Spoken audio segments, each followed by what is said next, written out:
बिस्मिल्लाहिर्रहमानिर्रहीम। तो दोस्तों, आज हम बात करने वाले हैं एक्सेल के अंदर डेटा एंट्री फॉर्म्स की टिप्स एंड ट्रिक्स के बारे में। अगर आप एक्सेल के अंदर फॉर्म क्रिएट कर रहे हैं और उन फॉर्म्स के अंदर हमें कुछ कैटेगरीज को फिलअप करना होता है और उनको फिलअप करने के लिए हमें यहाँ पर कुछ मैसेजेस वगैरह देने होते हैं, तो वो आप कैसे कर सकते हैं।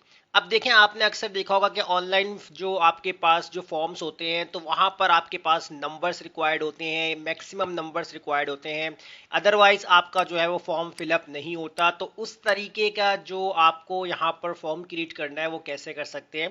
तो मैंने यहाँ पर कुछ फील्ड्स जो है बना के रखी हुई हैं फिलहाल। तो यहाँ आपको करना क्या और किस तरीके से, अब यहाँ पर आप देख सकते हैं कि जैसे एम्प्लॉय नेम एंटर करना है, तो यहाँ मुझे एक मैसेज चाहिए ताकि मुझे मालूम हो सके, यानी कि आपके जो यूजर्स हैं उनको मालूम हो सके कि जो आपने फॉर्म फिलअप करवाना है उसमें क्या चीज़ एंटर होनी है। तो इसके लिए आपको यहाँ पर डाटा में जाना है और यहाँ से आप जो है वो डाटा वैलिडेशंस पे क्लिक करेंगे और इसके बाद आपको यहाँ पर नजर आएगा इनपुट मैसेज, इसके ऊपर जाएंगे आप। अब यहाँ पर आपको टाइटल देना है। अब टाइटल आप कुछ भी दे सकते हैं, जैसे मैंने यहाँ पर सेम हेडिंग्स टाइटल दे दिया कि यहाँ पर है एम्प्लॉय नेम। अब इसके बाद इनपुट मैसेज क्या देना है, तो मैंने यहाँ पर मैसेज दे दिया प्लीज एंटर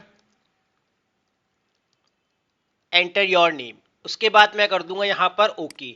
तो याद रखिएगा, जिस सेल के ऊपर मैसेज देना है वो सेल आपका एक्टिव होना चाहिए। तो इसलिए अब देखिए, जब आप यहाँ पर किसी भी सेल के ऊपर क्लिक करेंगे तो कोई मैसेज नहीं आ रहा। जब आप इस सेल के ऊपर नेम एंटर करने के लिए जब आप क्लिक करेंगे तो देखिए आपको एक मैसेज शो हो जाएगा यहाँ पर कि आपने जो है वो इस सेल के अंदर क्या करना है, कि आपने अपना नेम एंटर करना है या अपनी आईडी एंटर करनी है या अपना कॉन्टैक्ट या डिपार्टमेंट। तो इस तरीके से हम अपनी तमाम फील्ड्स के अंदर जो है वो इस तरीके से मैसेज शो कर सकते हैं। अब बात करेंगे यहाँ पर एम्प्लॉयज आईडी की। अब देखिए, एम्प्लॉयज आईडी जो होती है, जैसे कि 2 नंबर भी हो सकते हैं, 3 नंबर, 4 नंबर, 5 नंबर या 6 नंबर, या जितनी आईडीज रिक्वायर्ड होती है, तो आप यहाँ पर आईडीज कैसे जो है ऐड कर सकते हैं। तो जैसे अगर हम यहाँ पर जाते हैं डाटा वैलिडेशंस के अंदर, और पहले तो हम यहाँ पर मैसेज दे देते हैं यहाँ पर एम्प्लॉय आईडी। अब हम देखेंगे यहाँ पर एंटर योर आईडी और ओनली 3 डिजिट्स। अब मैं यहाँ पर जो है वो फिलहाल हिंट दे रहा हूँ कि सिर्फ 3 डिजिट्स की जो है कि आईडीज होगी। अब जैसे मैं ओके करता हूँ तो देखिए यहाँ पर मेरे पास जो है वो 3 डिजिट्स की आईडी मांग रहा है कि सिर्फ और सिर्फ आपकी आईडी ना तो 3 से कम होनी चाहिए या 3 से ज़्यादा होनी चाहिए। ये आपको हिंट दे दी गई। अब इसके बाद आप यहाँ पर आईडीज वगैरह कैसे डाल सकते हैं, देखें इसके लिए हम यहाँ पर दोबारा से डाटा वैलिडेशन में चले जाना है और यहाँ देखें आपके पास है एरर अलर्ट। अब एरर अलर्ट के अंदर अगर आप देखते हैं यहाँ पर सबसे पहले देखिए यहाँ पर आपको स्टॉप का अगर आपको वार्निंग चाहिए स्टॉप की, तो आपको कैसे करना है। यहाँ पर जैसे मैं यहाँ पर टाइटल आप यहाँ पर दे सकते हैं, कुछ भी डाल दें। जैसे यहाँ पर भी हमने दे दिया एम्प्लॉय आईडी दे दिया। अब मैसेज हम यहाँ पर डालेंगे, जैसे कि करेक्ट योर आईडी। अब इसके बाद हम कर देंगे इसको ओके। ओके कर देंगे तो यहाँ अब आपके पास देखें, जब हम अपनी आईडीज एंटर करते हैं तो अभी फिलहाल यहाँ पर आईडीज तो एंटर हो रही है। तो इसके अंदर हमें एक और काम भी करना है। यहाँ पर जब दोबारा से आप यहाँ पर चले जाएंगे तो सेटिंग में जाके देखिए यहाँ पर आपके पास है एनी वैल्यू।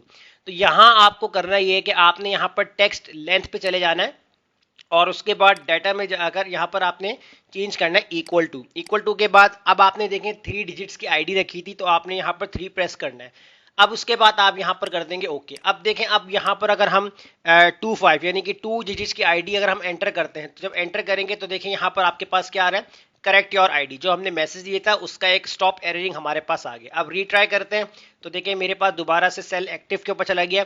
अब अगर मैं यहाँ पर कोई भी आईडी जनरेट करता हूँ, यानी कि 3 डिजिट्स की, तो जब एंटर करूंगा तो ही मेरी आईडी एक्सेप्टेबल होगी, क्योंकि हमने वहां पर जो है वो 3 डिजिट से ज्यादा नहीं रखा ना ही कम रखा है। इसी तरीके से अगर हम यहाँ पर चेंज करते हैं, जैसे कि डाटा वैलिडेशन में जाते हैं और एरर में जाकर अगर हम यहाँ पर वार्निंग देते हैं, तो वार्निंग के अंदर होता क्या है कि जब आप इसको ओके कर देते हैं तो देखिए वार्निंग के अंदर क्या होता है कि अगर आप कोई भी एक नंबर या 2 नंबर्स की डिजिट्स की आईडी अगर आप एंटर कर देते हैं तो देखिए वार्निंग में आपको एम्प्लॉय आईडी तो इस तरीके से पहले लास्ट जो हमने स्टॉप देखा था उसमें तो कैंसिल हो रहा था, लेकिन जब वार्निंग का एरर आता है तो इसके अंदर अगर हम कंटिन्यू करना चाहते हैं तो अगर आप यस कर देंगे तो वो एक आईडी या एक से ज्यादा आईडी को भी एक्सेप्ट कर लेता है। बट ये आपके एरर के अंदर आता है कि आपकी जो आईडी है वो प्रॉपर करेक्ट नहीं है, तो ये वार्निंग की जो है वो हमारे पास मैसेजिंग आती है। इस तरह अगर आप डायरेक्ट वैलिडेशन में जाके अगर आप इन्फॉर्मेशन में जाते हैं तो सेम इन्फॉर्मेशन के अंदर भी आप यही काम कर सकते हैं। जैसे अगर आपने 4 या 5 नंबर की आईडी ऐड कर दी तो ये है कि यहाँ पर भी आपको इन्फॉर्मेशन बताएगा कि आपकी जो आईडी है वो करेक्ट नहीं है। तो लिखा हुआ आ रहा है करेक्ट योर आईडी, हमने एक मैसेज जनरेट किया हुआ है, यहाँ पर ओके कर देंगे तो देखिए आपकी आईडी एक्सेप्टेबल है।